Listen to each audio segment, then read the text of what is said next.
जब हम भगवान देवाधिदेव महादेव को जल चढ़ाते हैं, उसके 5 अलग अलग तरीके हैं। बहुत सावधानी से सुनना कथा, आपकी और हमारी जिंदगी की सार्थकता को सिद्ध करने वाली कथा। आज पंजाब की इस पवित्र भूमि पर अगर ये प्रसंग निकला है तो इसको आप अगर सुनेंगे तो आपका जीवन सार्थक होगा। शिव जी को 5 तरह से जल चढ़ाने का तरीका है। जैसे पंचामृत होता है, दूध, दही, शहद, घी, शक्कर, ये सब पंचामृत के अंतर्गत आते हैं, उसी तरह शंकर जी को 5 तरह से जल चढ़ाने का क्रम वर्णित किया गया। अब उसको समझेंगे, बहुत सावधानी से समझिएगा। पहला, जल लेकर आए, सीधे डायरेक्ट शंकर भगवान के शिवलिंग पर चढ़ा दिया। ये प्रथम जल का चढ़ाने का तरीका। दूसरा, जहां से पानी बहकर जाता है, जहां से जल बहकर जा रहा है, उसके ठीक विपरीत जल उत्तर में जा रहा है, आप दक्षिण में खड़े होंगे और दक्षिण में खड़े होकर उत्तर की ओर मुख करेंगे और शिव जी को जल समर्पित करेंगे। ये रोग मुक्ति करने वाला है और हमारे रोग पर हमें विजय प्रदान करने वाला। ये जल चढ़ाने का तरीका। एक, सीधे मंदिर में गए, लोटा भरकर जल उठाया, शिव जी को चढ़ा दिया। दूसरा, जल जहाँ से पानी बहता है, शिव जी का चढ़ा हुआ जल जहाँ से बहकर जाता है, उसके ठीक विपरीत में शिव जी का जल इधर जा रहा है तो तुम यहाँ खड़े हो, तुम यहाँ बैठो, यहाँ मत बैठना, यहाँ मत बैठना, इधर बैठो। अगर रोग का निवारण है तो यहाँ बैठकर। तीसरा, अशोक सुंदरी से जल चढ़ाते चढ़ाते शिवलिंग तक लेकर जाना और शंकर भगवान के शिवलिंग पर पूर्ण जल समर्पित करना। ये तीसरा तरीका। ये कार्य की सिद्धता के लिए। हम जब किसी से आस ना लगाकर परमात्मा से विनती करते हैं तो वो विनती करने का तरीका। तीसरा। चौथा, शिव जी पे चढ़ा हुआ जल 5 जगह पर समर्पित करना।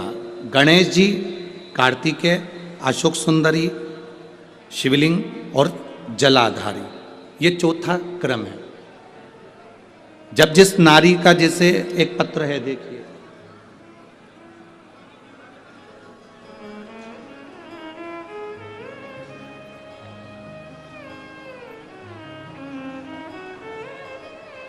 मेरा नाम मोनिका है, मेरे पति का नाम संजय सिंह है।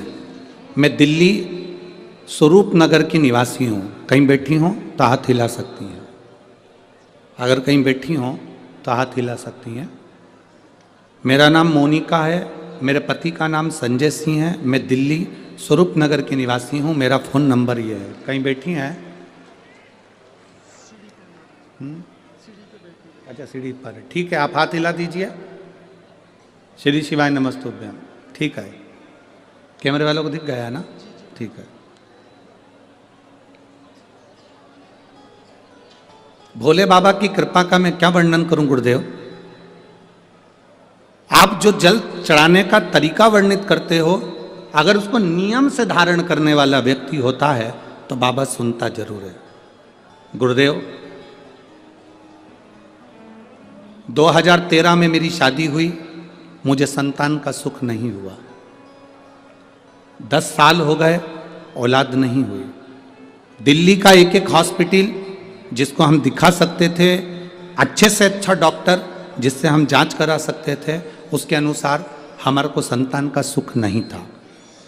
आयुर्वेदिक डॉक्टर, अंग्रेजी दवाई, होम्योपैथिक सब कराई, IVF भी कराया तो भी संतान का सुख नहीं आया। आखिरी में डॉक्टर ने कह दिया, इधर उधर मत भटको, तुम्हें संतान नहीं होगी। जिसने जहाँ कहा हम वहाँ पर भी गए, गोदी भरवाई, झोली भरवाई, पर संतान नहीं आई। गुरुदेव, मेरे बाबा की कृपा किसको कहते हैं? आपने बेलपत्री के वृक्ष के नीचे जल चढ़ाना, उसमें से जल बचाकर शिव जी को समर्पित करना, सफ़ेद आंकड़े की जड़ का प्रयोग करना, ये बताया था।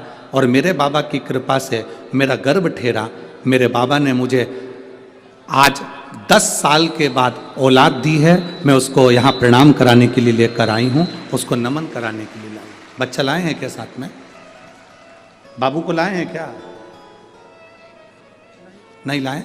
ठीक है। मैं प्रणाम करने के लिए लाई हूं।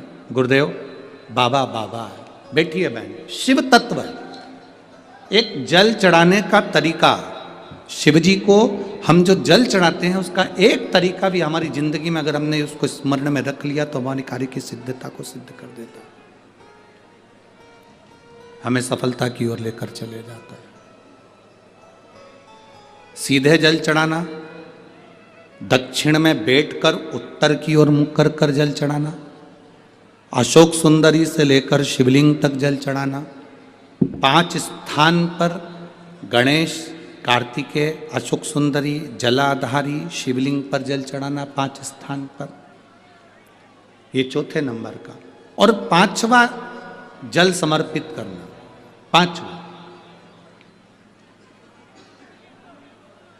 5वें नंबर का जल।